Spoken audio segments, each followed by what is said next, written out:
ఆంధ్రప్రదేశ్కు పెట్టుబడులను ఆకర్షించే లక్ష్యంతో స్విట్జర్లాండ్కు వెళ్లిన సీఎం చంద్రబాబు బృందం బిజీగా గడుపుతోంది. పర్యటనలో భాగంగా భారత రాయబారి మృదుల్ కుమార్తో జ్యూరిచ్లో సమావేశమయ్యారు. ఏపీ స్విట్జర్లాండ్ మధ్య వాణిజ్య సంబంధాలను మరింత బలోపేతం చేయడం, రాష్ట్రంలో పెట్టుబడులు పెట్టేందుకు స్విస్ కంపెనీలను ప్రోత్సహించడంపై చర్చించారు.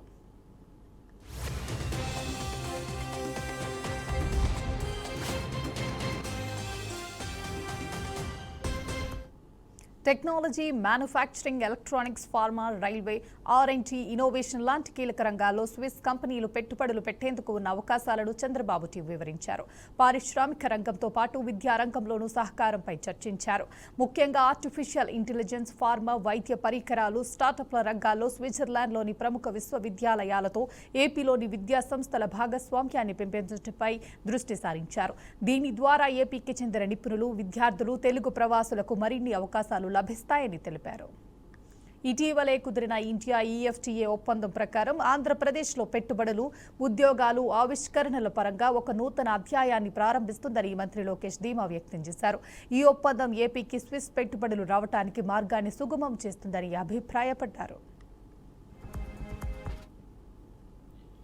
30 సంవత్సరాల కంటే ముందు 95లో నేను ఒక ఆలోచన, భవిష్యత్తు ఏ విధంగా ఉండబోతుందని ఒక ఆలోచన చేశాను. నాలో ఒక చిన్న పొరపాటు ఉంటుంది, ఎప్పుడు కూడా ముందు ఆలోచిస్తా ఉంటా దూరదృష్టితో. ఆ రోజు నేను విజన్ 2020 తయారు చేశా సమైక్య ఆంధ్రప్రదేశ్కి. అందరూ నన్ను ఎగతాళి చేశారు. 420 అన్నారు, ఈయనకి ఏమీ రాదన్నారు, ఈయన చేసేదంతా వేస్ట్ అన్నారు. ఐటీ అంటే ఐటీని గురించి కూడా ఐటీ తిండి పెడుతుందా అన్నారు. కానీ ఈరోజు మిమ్మల్ని చూస్తే నా ఒక్క పబ్లిక్ పాలసీ, ఐటీని ప్రమోట్ చేయాలనుకున్న నిర్ణయం ఈరోజు ప్రపంచంలో 195 దేశాల్లో తెలుగు వాళ్ళు ఉన్నారంటే అది ఆ రోజు తీసుకున్న ఒక్క నిర్ణయం. ఇలాంటి అనేక నిర్ణయాలు చేశాం. ఎప్పుడు కూడా మీరు గుర్తుపెట్టారు. తెలంగాణ ముఖ్యమంత్రి రేవంత్ రెడ్డిపై బీజేపీ కేంద్ర మంత్రి బండి సంజయ్ ఆగ్రహం వ్యక్తం చేశారు. బీజేపీని బ్రిటిష్ జనతా పార్టీగా అభివర్ణించడాన్ని బండి సంజయ్ తీవ్రంగా ఖండించారు. కాంగ్రెస్ పార్టీ ఒక బ్రిటిష్ సివిల్ సర్వెంట్ ద్వారా స్థాపించబడిందని, ప్రస్తుతం అది ఇటలీ నేషనల్ కాంగ్రెస్ గా మారిపోయిందని బండి సంజయ్ ఎద్దేవా చేశారు. గాంధీ పేరును కాంగ్రెస్ రాజకీయాల కోసం వాడుకుంటుందని, నిజానికి స్వాతంత్ర్యం వచ్చిన తరువాత కాంగ్రెస్ ను రద్దు చేయాలన్నదే గాంధీ గారి అసలు కోరికన్నారు. రాష్ట్రంలోని స్కిల్ యూనివర్సిటీలో రాజకీయాలపై కొత్త కోర్సును ప్రవేశపెట్టాలని, అందులో చేరాల్సిన మొదటి విద్యార్థి రేవంత్ రెడ్డేనని బండి సంజయ్ వ్యాఖ్యానించారు.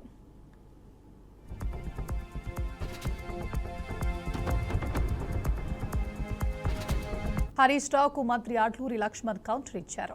ముందు కవిత ఆరోపణలకు హరీష్ రావు సమాధానం చెప్పాలని డిమాండ్ చేశారు. ప్రజలకు మంత్రి చేసి ఓటు వేయాలని వేడుకుంటామని, మీలాగా మాటలు గారడీ చేయలేదని మంత్రి అన్నారు. కాళేశ్వరం అంశంలో కేసీఆర్ హరీష్ రావు మీద ఎందుకు ఇంకా సిబిఐ విచారణ మొదలుపెట్టలేదని ప్రశ్నించారు. బీసీలున్న మంత్రివర్గాన్ని, ఒక ఎస్సీలున్న మంత్రివర్గాన్ని, ఒక మహిళల సోదరులున్న మంత్రివర్గాన్ని నోటికొద్దు వస్తా మాట్లాడుతుండే మేము మాట్లాడలేమా?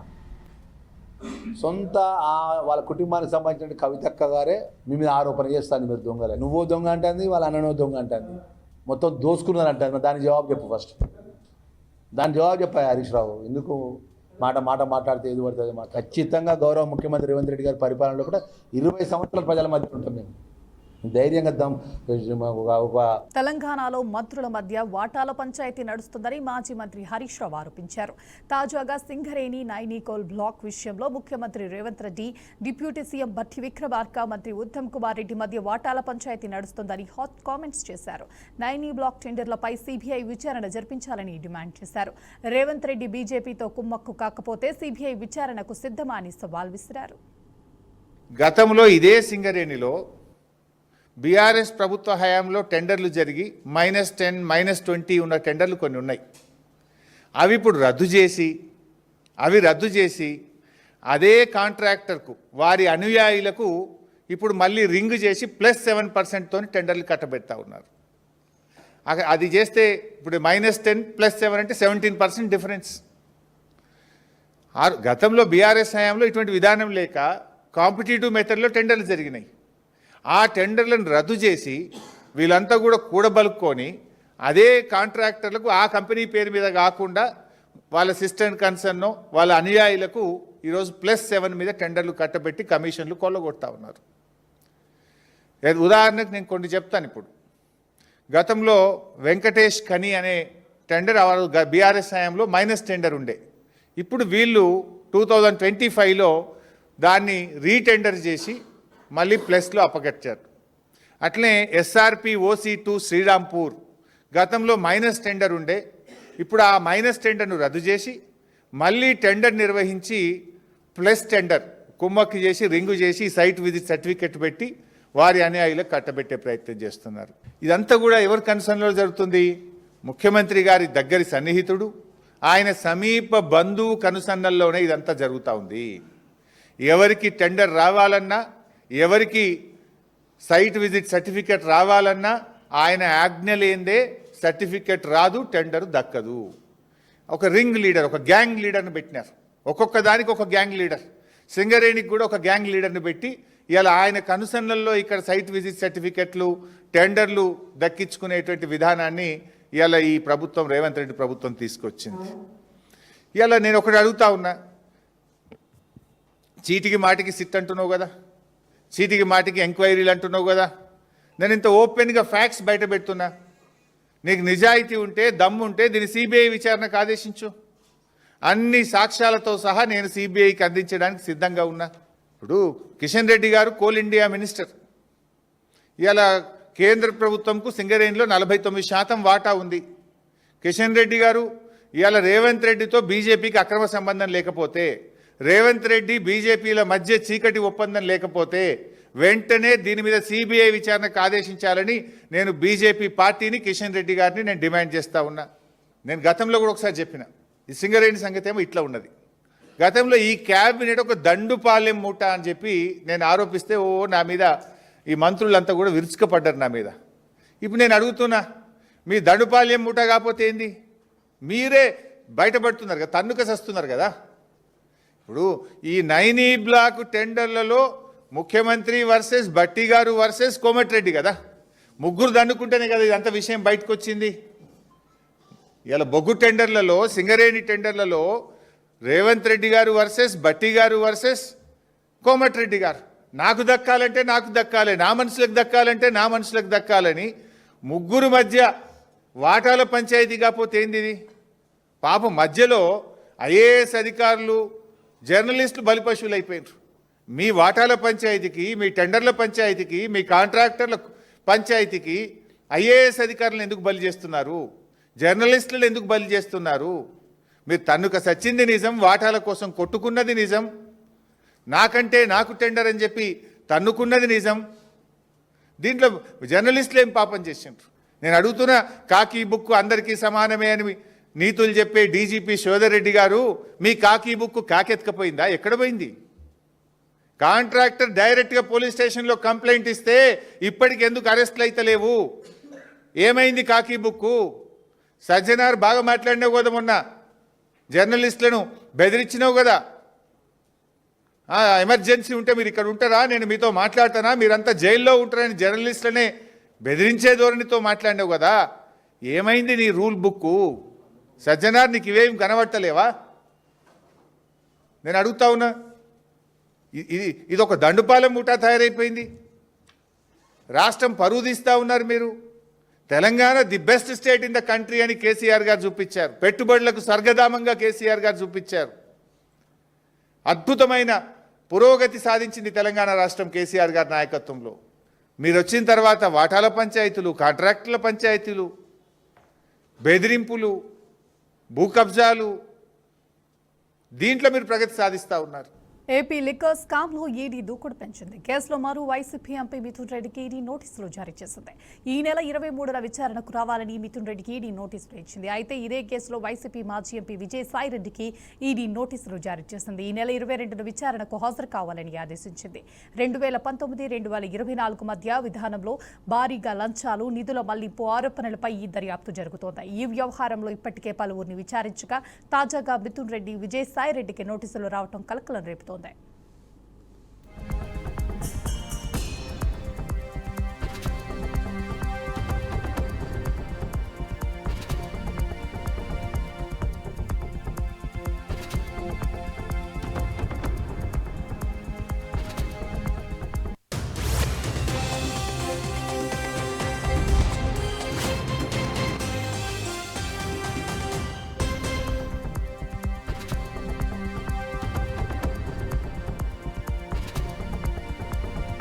బీఆర్ఎస్ మాజీ రాజ్యసభ సభ్యుడు జోగెనపల్లి సంతోష్రావు భూ ఆక్రమణాలపై విచారణ జరపాలని కేసీఆర్ అన్న కూతురు కాంగ్రెస్ నేత రమ్యారావు ఈడీకి ఫిర్యాదు చేశారు. హైదరాబాద్లో ఈడీ అధికారులను స్వయంగా కలిసిన రమ్యారావు సంతోష్రావుతో పాటు ఆయన టీం సభ్యులపై ఫిర్యాదు చేశారు.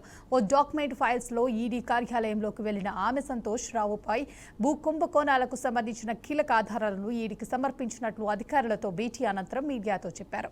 సంతోష్రావు ఆయన టీం సభ్యులు మహిళలతో పాటు అనేక మందిని బెదిరించి భూ అక్రమాలకు పాల్పడ్డారని ఆయన ఆస్తులపై లోతైన దర్యాప్తు చేపట్టాలని డిమాండ్ చేశారు. బీఆర్ఎస్ అధికారం కోల్పోయినా తాము ఇంకా అధికారంలో ఉన్నట్లుగానే భావిస్తూ తమను బెదిరిస్తున్నారని ఆరోపించారు.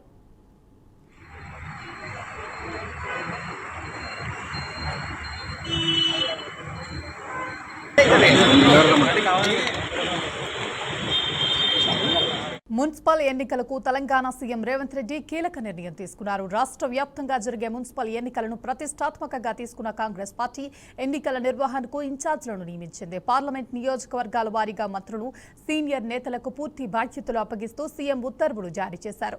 పార్టీ బలోపేతం, స్థానిక సంస్థల్లో పట్టుబడటమే లక్ష్యంగా ఈ నియామకాలు చేసినట్లు పార్టీ వర్గాలు వెల్లడించాయి. మంత్రులు, ఇన్ఛార్జ్లు ఆయా నియోజకవర్గాల అభ్యర్థుల ఎంపిక, ప్రచార వ్యూహం, సమన్వయం, గెలుపే లక్ష్యంగా పనిచేయనున్నారు.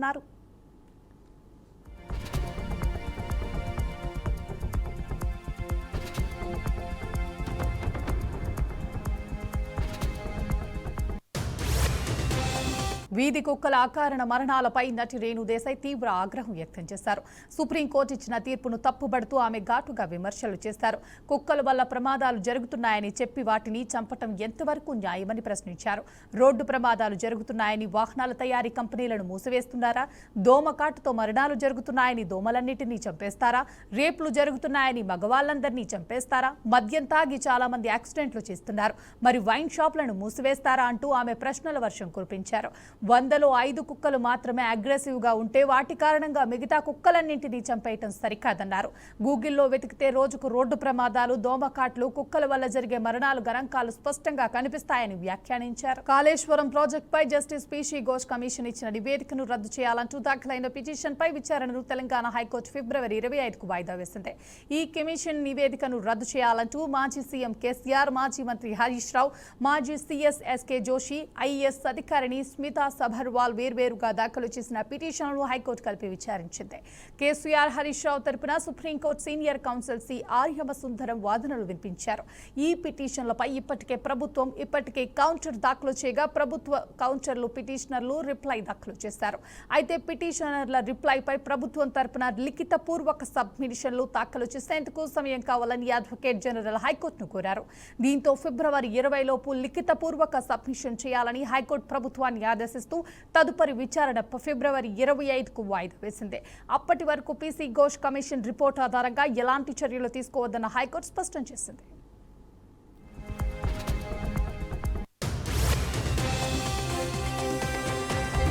తెలంగాణ మంత్రి కోమటిరెడ్డి వెంకటరెడ్డి కుటుంబానికి చెందిన సుసి ఇన్ఫ్రా కంపెనీకి సిబిఐ షాక్ ఇచ్చింది. ఎమ్మెల్యే కోమటిరెడ్డి రాజగోపాల్ రెడ్డికి సంబంధించిన సుసి ఇన్ఫ్రా కంపెనీ కాంట్రాక్టుల పనుల కోసం ప్రభుత్వ ఉద్యోగులకు లంచం ఇస్తూ అడ్డంగా దొరికిపోయింది. ఈ సుసి ఇన్ఫ్రా లంచాల భాగోతం ఆలస్యంగా వెలుగులోకి వచ్చింది. దాంతో సుసి ఇన్ఫ్రా నేరపూరిత కుట్రకు పాల్పడిందంటూ ఢిల్లీ సిబిఐ అధికారులు ఎఫ్ఐఆర్ నమోదు చేశారు.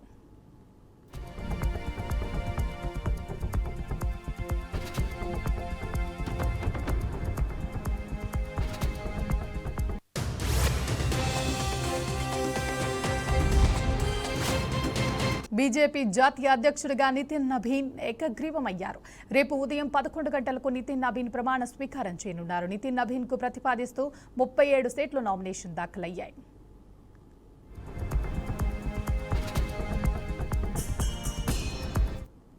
బీహార్లో బీజేపీ సీనియర్ నేత నబీన్ కిషోర్ ప్రసాద్ సిన్హా కుమారుడి నితిన్ నబీన్ తండ్రి మరణం అనంతరం పార్టీ అధిష్టానం ఉప ఎన్నికల్లో టికెట్ ఇచ్చి తొలిసారిగా బరిలోకి దింపింది. ఏకంగా 60,000 ఓట్ల భారీ మెజారిటీతో నబీన్ గెలిచారు. అప్పటి నుంచి వరుసగా దాదాపు 2 దశాబ్దాలుగా ఎమ్మెల్యేగా గెలుస్తూనే ఉన్నారు. బీహార్ ప్రభుత్వంలో మంత్రిగా కొనసాగుతూ వస్తున్నారు. రాష్ట్ర ఇన్ఛార్జిగా వ్యవహరించారు. తాజాగా బీజేపీ జాతీయ అధ్యక్షుడిగా ఏకగ్రీవమయ్యారు.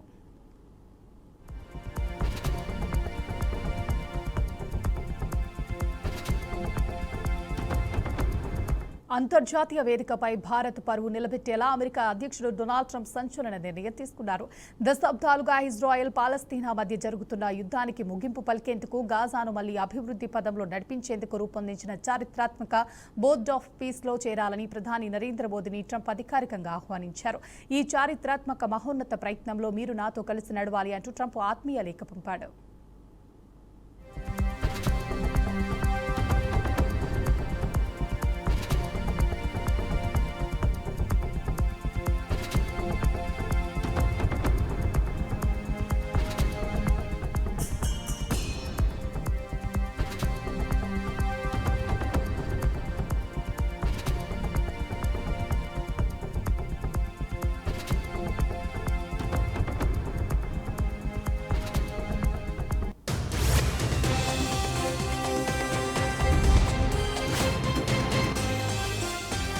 కర్ణాటక సీనియర్ ఐపీఎస్ అధికారి రామచంద్రరావు పెద్ద వివాదంలో చిక్కుకున్నారు. ప్రభుత్వ కార్యాలయంలో శృంగార లీలలకు పాల్పడ్డారు.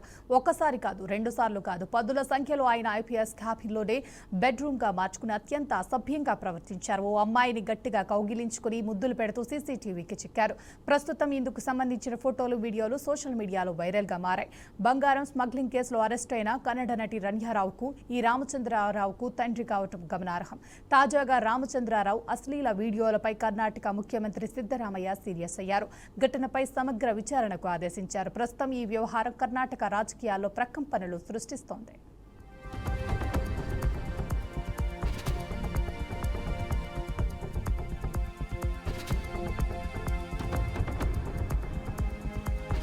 అమెరికా అధ్యక్షుడు డొనాల్డ్ ట్రంప్ నుంచి ఎదురవుతున్న టారిఫ్ బెదిరింపులను ఎదుర్కొనేందుకు ఐరోపా సమాఖ్య సిద్ధమవుతుంది. గ్రీన్లాండ్ అంశంలో తమపై ఒత్తిడి తెచ్చేందుకు ట్రంప్ ప్రయత్నిస్తుండటంతో చరిత్రలో తొలిసారిగా తమ శక్తివంతమైన యాంటీ కోయర్షన్ ఇన్స్ట్రుమెంట్ ను ప్రయోగించేందుకు సన్నాహాలు చేస్తుంది.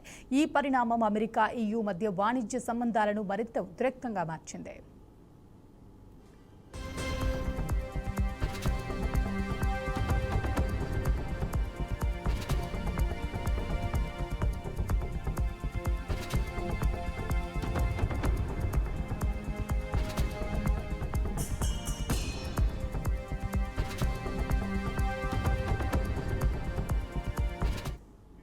గ్రీన్లాండ్ను తమకు అమ్మేయాలంటూ డెన్మార్క్పై ఒత్తిడి పెంచే లక్ష్యంతో అమెరికా ఈ చర్యలకు దిగింది.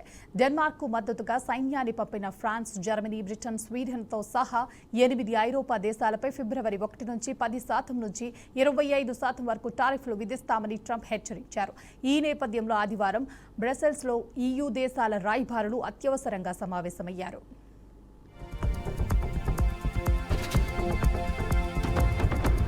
అంతర్జాతీయ వేదికపై భారత్ పరువు నిలబెట్టేలా అమెరికా అధ్యక్షుడు డొనాల్డ్ ట్రంప్ సంచలన నిర్ణయం తీసుకున్నారు.